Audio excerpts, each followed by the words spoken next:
Muy buenas, ¿qué tal? ¿Qué? ¿Cómo van estos tiempos que corren? Moviditos, ¿no? Y es que el Euribor diario ya ha pasado la barrera del 0 y empieza la andada por el terreno positivo. Y aunque el BCE ha dicho que mantendrá los tipos bajos, que bueno, eso también lo dijo a principios de año y ya hemos visto lo que ha pasado.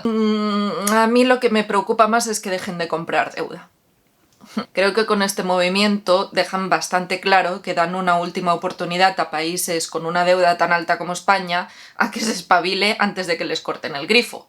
El ultimátum ya está sobre la mesa. Pero a ver, no me voy del tema. En este vídeo quería aprovechar para intentar dar respuesta a varias preguntas que me habéis hecho por comentarios y por mails y que creo que son de interés general y que nos pueden servir en mayor o menor medida a todos. No sé si al final acabará siendo solo un vídeo, si acabarán siendo dos o si lo voy a cortar por partes.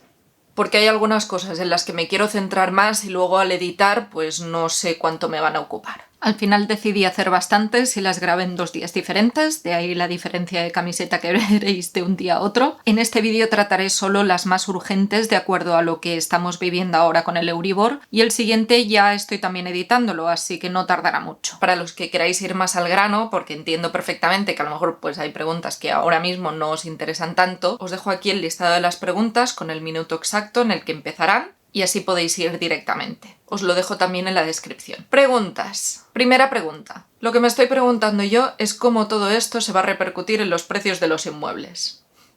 Si la financiación se vuelve más cara, en teoría debería de frenar los precios de los inmuebles. Ajá. Pues es algo que yo también me pregunto. Pues mira, es un tema que yo también me pregunto y que me resulta muy interesante y creo que merece la pena que indaguemos y analicemos un poco sobre esto. Como ya os comenté en algunos vídeos anteriores, cada vez más se observa una relación inversa entre el tipo de interés total aplicado a las hipotecas, no me refiero al Euribor, sino al total, y el índice de precios de la vivienda.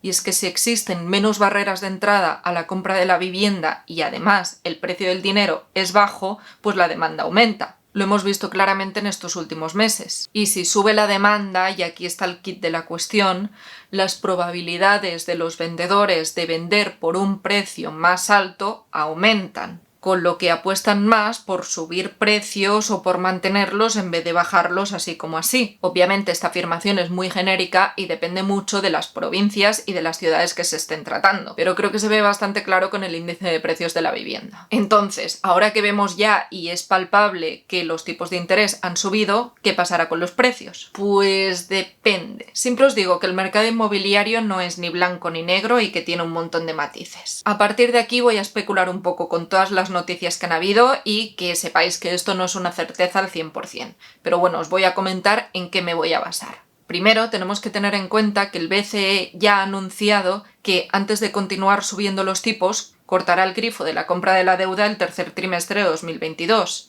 Y que a partir de entonces empezará una subida paulatina de los tipos de interés. Y ya sabéis, y está demostrado que frente a esto pueden cambiar miles de cosas. Pero bueno, si tenemos en cuenta esto, eso quiere decir que de aquí al tercer trimestre de 2022, las personas que necesitan hipoteca y que estaban indecisas de si comprar o no, pues probablemente se apresuren. Y si eso es así y los vendedores notan ese movimiento, pues se van a relajar y no tendrán prisa por bajar los precios aún. Segundo, los contratos de alquiler van ligados a la inflación, aunque el gobierno ya ha marcado una subida máxima del 2% hasta finales de junio del 2022, con lo que el que esté de alquiler y se esté planteando comprar tiene un motivo más para hacerlo. Tercero, están habiendo cada vez más varios servicios relacionados directamente con facilitar la compra, como los intermediarios financieros y otras empresas también que están especializadas en el alquiler con opción a compra, por el precio que esté marcado, incluso en algunos casos por encima. No es una generalización esto que estoy diciendo, pero sí que sé perfectamente que estos servicios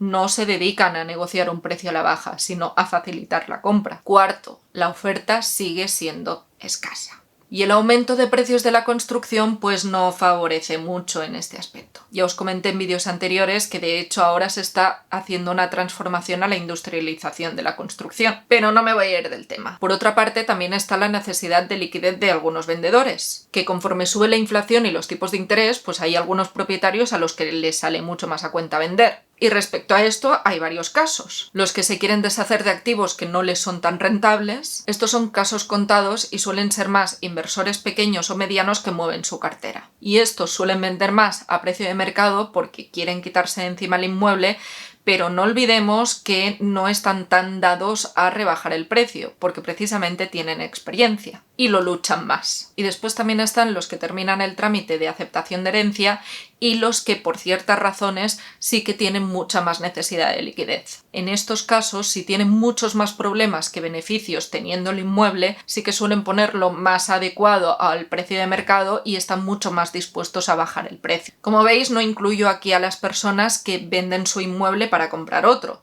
porque son personas que precisamente están mirando el mercado, saben de lo que va y que no son muy dados a bajar el precio porque precisamente ellos lo necesitan para comprar otro. De hecho, suelen poner el inmueble a la venta por un precio mayor y en el momento en que empiezan a ver que a lo mejor no tienen ofertas o que han visto algunos inmuebles que le gustan, entonces sí que están más dispuestos a rebajar el precio o a aceptar ofertas. Obviamente estoy generalizando, aquí cada caso es muy particular. Por lo que de ahora al tercer trimestre de 2022 la cosa no la veo tan clara respecto a una bajada de precios. Lo que sí que es probable es que veamos una bajada de precios del primer trimestre de 2022 respecto a los de 2021. Perdonad, aquí me refería a finales del primer trimestre y a inicios del segundo, porque al inicio del primer trimestre, pues la mayoría de operaciones firmadas ante notario son aún remanentes de 2021. Básicamente por el efecto de la inflación y que los tipos de interés sí que han subido. Pero si no pasa nada más en este tiempo, es muy probable que los precios se mantengan.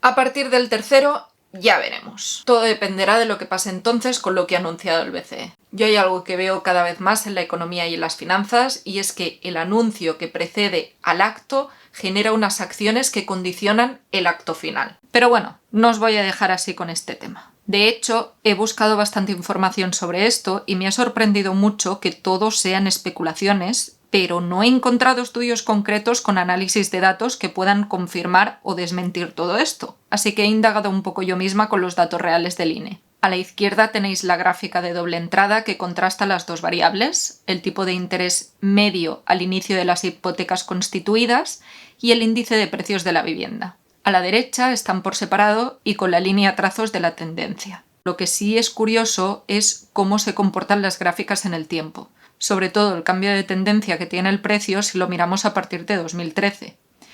Esto ya nos puede indicar algo.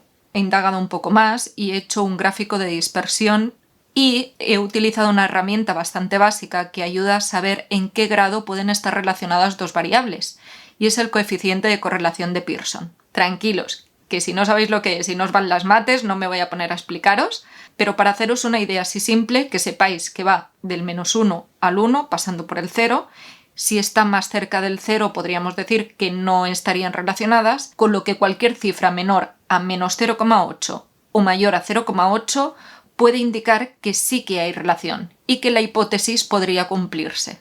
Evidentemente no se puede afirmar al 100% y la cantidad de datos con la que contamos es limitada. Pero bueno, si cogemos todos los años ya veis que va a ser que no, porque hay mucha dispersión y el coeficiente es muy cercano a 0. De hecho, si quitamos los últimos años, aún se nota más. Pero mirad esto. De 2013 a 2020, la relación es bastante fuerte y muy cercana al -1, y sigue siendo, aunque baja un poco si incluimos 2021. Aquí estoy teniendo en cuenta datos trimestrales, y será interesante hacer este estudio de nuevo en unos años cuando hayan aún muchos más datos. Pero no os olvidéis que las facilidades de acceso a la vivienda y la oferta que hay en el mercado son factores igual de importantes. Segunda pregunta. Esta pregunta me la han hecho bastante por mail. ¿Por qué no paramos de escuchar que las compraventas suben y el precio también si estamos de pleno en una crisis? Pues creo que con lo que acabo de comentar más o menos he respondido a la pregunta. Además, recordaros que la vivienda también está considerada un activo refugio. Pregunta número 3. ¿Podrías aclarar un poco más lo que dices sobre la cláusula que tienes para pasar temporalmente a hipoteca fija? Sí, a ver, como ya os puse en el vídeo en el que trataba sobre esto, que os lo dejo aquí, Se trata del instrumento de cobertura de riesgo de tipo de interés en los préstamos hipotecarios. Y sí, lo he tenido que leer porque no me lo sé de memoria. Lo que me permite es pasar temporalmente a un tipo fijo teniendo una variable, es decir, manteniendo las condiciones de la variable. Suele ser de unos 3 años y con el tipo de interés pactado en ese momento. Tiene sus pros y sus contras, como todo. Así que leéroslo bien. Por ejemplo, amortizar puede ser más caro y si quieres terminarlo antes de que acabe el tiempo, pues probablemente tengas que pagar una penalización, por lo que se ha de leer muy bien. Además, el diferencial fijo pactado pues dependerá obviamente de la realidad económica de ese momento, pero puede ofrecer bastante tranquilidad en esos casos en los que ya sea bastante evidente que el Euribor va a subir bastante. A los que tengáis hipoteca variable, miraros bien el contrato, porque puede ser que lo tengáis ahí escrito en el contrato y ni siquiera lo sabíais, pero no están todas las hipotecas variables. Vale, otra pregunta. ¿Recomiendas hipoteca variable? Estoy a punto de comprar y no sé qué hacer. A ver, a día de hoy... es que esto es muy chungo. A día de hoy, y teniendo en cuenta que el primero y segundo año es muy probable que tengas que pagar la cuota fija y que entonces empieces a pagar la variable a partir del segundo o tercer año, y teniendo en cuenta lo que se está diciendo del Euribor y que el BCE ya lo ha dicho, que en el momento en que dejara de comprar deuda, el Euribor empezaría a subir paulatinamente, pero que empezaría a subir más. Si puedes optar a una fija con un buen diferencial y con pocas vinculaciones, yo me decantaría antes por eso que no por una variable. A día de hoy. Otra cosa son las hipotecas variables que se firmaron ya hace unos años y que tienen un diferencial pues bastante bueno y que tienen muy pocas vinculaciones y muy pocos servicios asociados y que sí que han podido disfrutar durante estos últimos años del Euribor en negativo. Claro, es que en estos casos es diferente, porque la subida del Euribor de ahora no les afectará de la misma manera que lo que le puede afectar a una persona que contrata ahora una variable. De hecho, sobre esto indagaré un poco más en la siguiente pregunta. Siguiente pregunta. Me da terror que suba el Euribor un montón y simplemente no pueda pagar y después de tanto esfuerzo me quiten la casa. Jolín, también os digo que no os dejéis llevar por la marabunta de emociones que puede traer todos los cambios que están habiendo a nivel económico. Y por miedo al final acabemos pagando más de lo que nos tocaría. Hay que valorar números y ponerse en el peor de los casos. En este caso concreto, la suscriptora comentaba lo siguiente. Compré en 2007, súper caro. Me puedo hacer una idea, por desgracia a muchos os pasó eso. A 35 años Euribor más 1, quiero hacer una innovación a tipo fijo, pues nuestros ingresos han cambiado. Y todavía me quedan 20 años, 144.000 euros, inicialmente era de 245.000 euros. Bueno, está bastante bien, habéis amortizado bastante.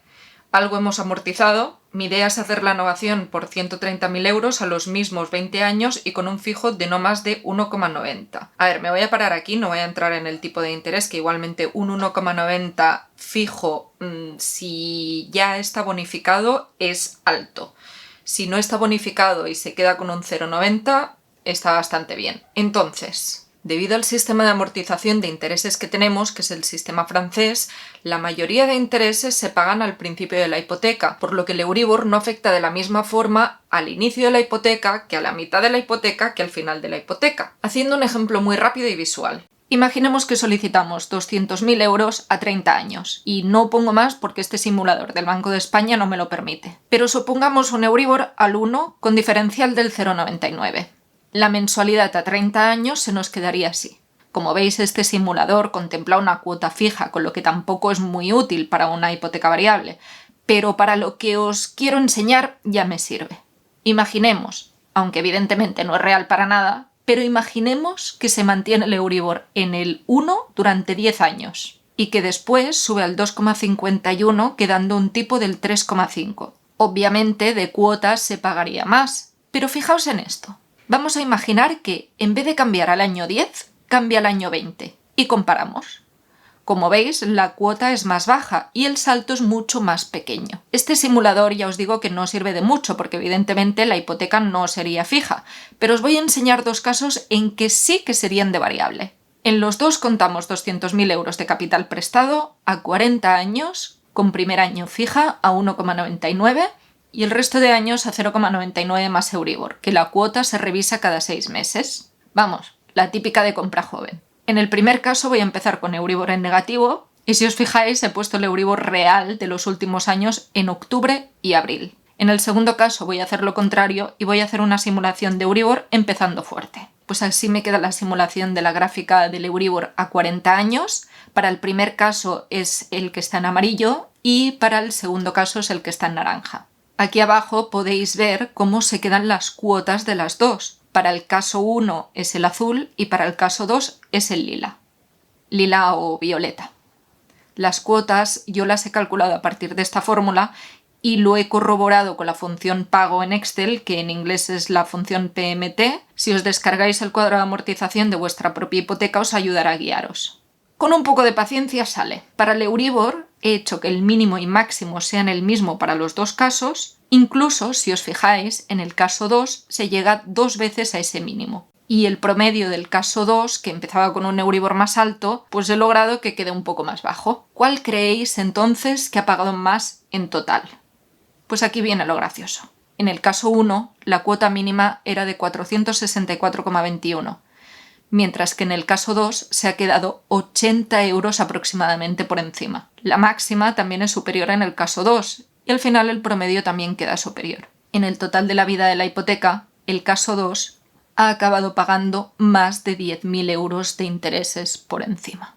Evidentemente, esto es una simulación inventada, pero con esto lo que os vengo a decir es que es muy importante hacer números. Por lo que tenéis que valorar cómo quedarían las cuotas con un Euribor muy alto, pero teniendo en cuenta la realidad actual de vuestra hipoteca. No lo hagáis como si fuese una hipoteca nueva, sino como la tenéis actualmente. Conforme va pasando el tiempo, el pago de los intereses es cada vez menor y cada vez amortizáis más el capital pendiente de la hipoteca. Incluso a lo mejor sale más a cuenta hacer unas amortizaciones fuertes ahora mismo. Y también, por supuesto, hay que valorar la tolerancia al riesgo de cada uno. Vale, siguiente pregunta. ¿Hay alguna alternativa al Euribor? Pues parece que el STR o STER cada vez está ganando más terreno y que podría llegar a ser una alternativa al Euribor. De Gossip Banker, Monse ya os comentaba esto en algún otro vídeo. Es un tipo de interés a corto plazo de la zona euro que sustituye a Leonia y parece que es más transparente que Leonia y más difícil de manipular. El BCE está trabajando para que pueda cubrir plazos más largos y todavía no hay nada oficial, así que aún queda por ver. Otra pregunta. ¿Qué pasa si el inmueble vale 50.000 y la tasación vale 60.000? Vale, esto es un caso de tasación al alza. Este es el caso ideal que nos gustaría a todos que nos pasara cuando compramos un inmueble y necesitamos hipoteca. Y es que en este caso la tasación sale un 20% más alta que el precio de compra. Hace un tiempo os compartí un vídeo sobre qué es lo que podríais hacer en el caso de todo lo contrario, que comprarais un inmueble y la tasación saliera mucho más baja que el precio de compra. Os lo dejo aquí. Que eso sí que puede llegar a ser muchísimo más problemático, pero el caso que plantea este comentario es mucho más positivo, a priori.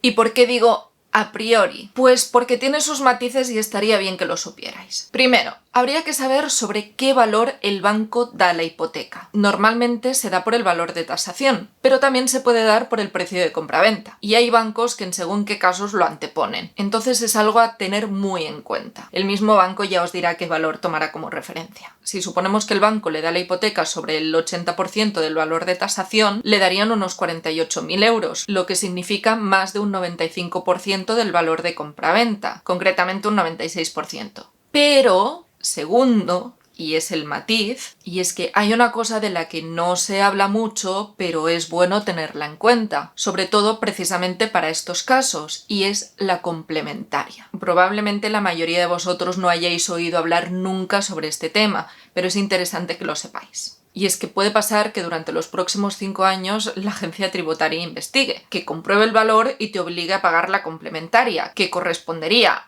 a grandes rasgos y sin complicarme mucho, a la diferencia en impuestos del pago de la ITP por el valor de compra y por el valor de tasación. La misma notaría advierte sobre ello en el momento de la firma de la hipoteca y que sepáis también que se puede recurrir. También deciros que se han dado pocos casos, pero aún así sí que los hay. Bueno, con todo esto creo que el vídeo ya se me ha hecho muy largo, así que en otro vídeo continuaré respondiendo preguntas. Agradezco un montón todos los que me hacéis preguntas, ya sabéis que intento daros una respuesta lo más rápida posible en el mismo comentario, pero si veo que son preguntas que pueden extenderse mucho más, sí que me gusta tratarlas en vídeos. Así que muchas gracias y nos vemos en el siguiente vídeo.